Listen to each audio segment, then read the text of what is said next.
So it's been a bit since I've done an update. I've been really busy on some other projects, including my BMW in the background, doing some wiring on that, and just general being busy around the house.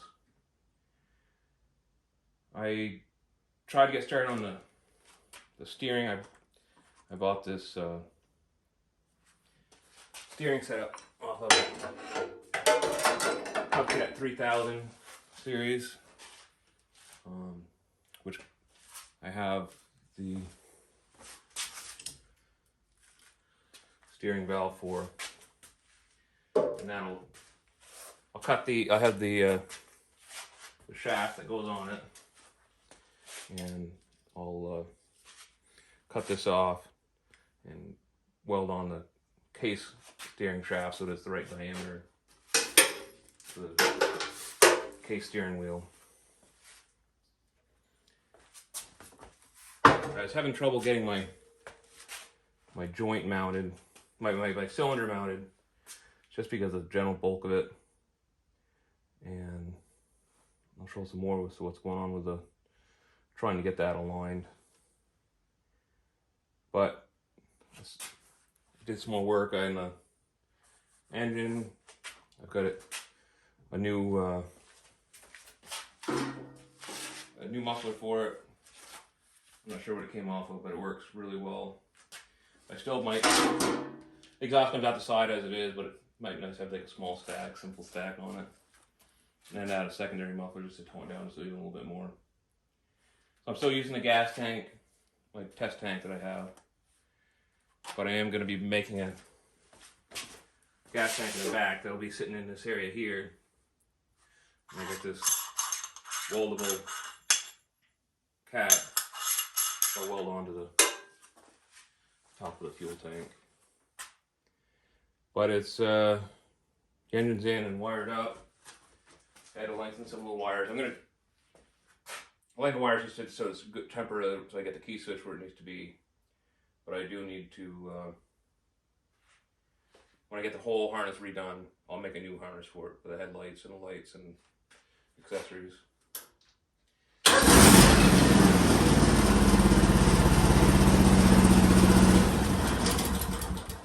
But the engine runs good, starts great, so that's all good to go. I don't have my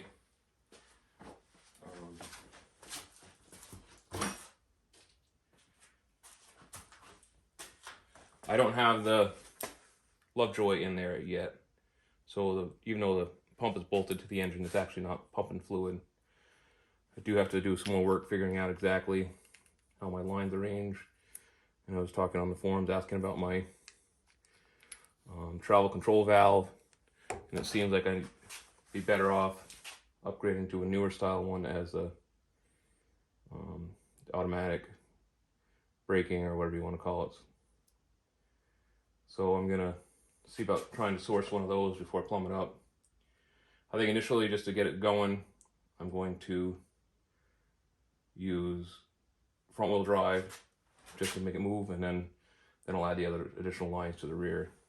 And that's just simply just adding lines, but just to get it moving, just to see if it works, I'll just do the front transmission first.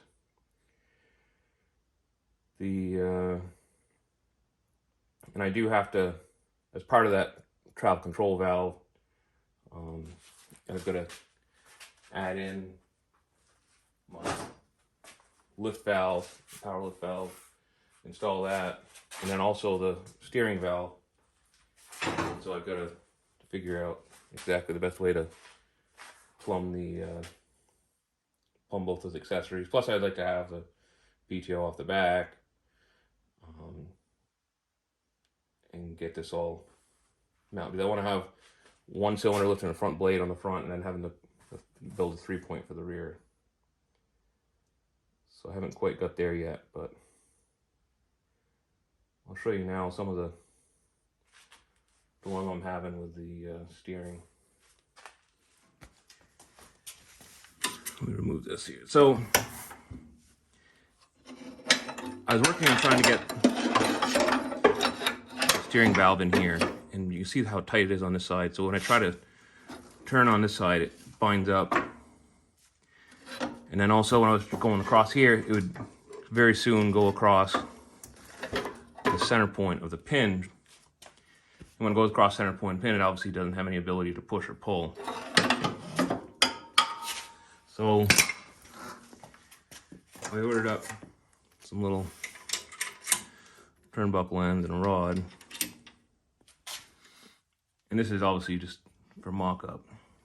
So my thought is that the cylinder will be mounted through underneath the dashboard, underneath the hydraulic pumps. They're really close, and that actually makes it work really well for the mounting the steering cylinder, but I can actually use the same control lines, which will make things really simple for and cost effective for getting the steering in.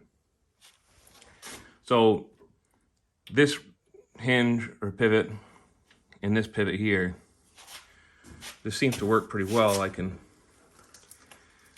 get pretty good steering out of it. It does bind up just a little bit here, but if I move this in just a notch, it'll clear this just enough. But just for temporarily, just to test it out, and then come back around the other way, I get pretty good steering before it starts to bind up out of my big pin. And if I lift this up, I get more. So, and obviously this is made with 1/8 inch steel. And when I make this, it's going to be made out of something, you know, much more substantial. So I think I've got my steering figured out. Because this, and the throw on this is about 4 inches, which is ideal because that's how much throw I have on my steering cylinder. So I did start working on some of the parts of this, and I machined a nice bronze bearing to get installed in here. I think I actually was gonna install it here, but I may just drill down through that piece and install this in there. This will be a very, you know, half a 3/4 bolt, so it'll be plenty rugged for this. And obviously these are now the weak point, so I may order some bigger ones. I was planning on trying to use 2, but the length changes aren't consistent, so I don't think it would work. But yeah, I mean, just a quick update. Still have a lot of work to do, but haven't been posting any updates on this because I've been busy with everything else.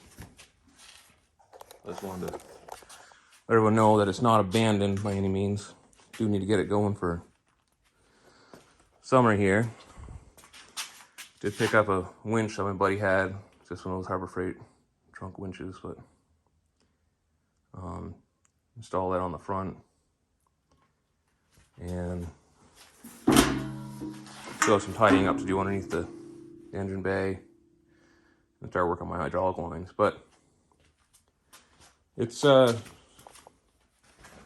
pretty close to being ready for hydraulic lines.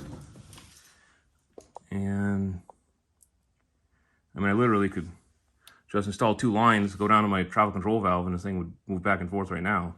But I need to add in all these accessories, so we need to figure out exactly how to do that. So also as part of the hydraulics and travel control valve, I do have to make my new forward reverse lever. So I still plan to use the factory control handle, but it's not going into the same point, obviously, because the center console is after the travel control valve. Normally it's installed in front of the travel control valve, so the linkage is much easier. So I can easily get some push-pull cables from McMaster. I originally was thinking I was just going to come forward and loop around to come to the front of the valve, but it may be easier to come, you know, out of the, you know, sideways out of this and then into the back and pull on the back side of it, or on the beside of it. I did order a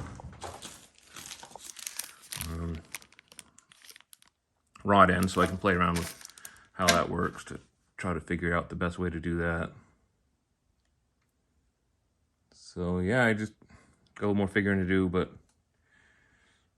mentally my biggest struggle was trying to figure out the steering, and it wasn't working just using the cylinder itself, and I had to add this little control link. So once I get this installed, I'll be able to make so much bigger progress, or faster progress. So this, originally I was thinking I was going to put a piece of diamond plate here, but I'm just going to make a tunnel cover over this. It hides the cylinder and stuff, so absolutely no useful difference between the way the tractor works. It's just the covering up the components there. So yeah, hopefully start making a little bit more progress as summer starts getting here and I feel the urgency to be able to start using it.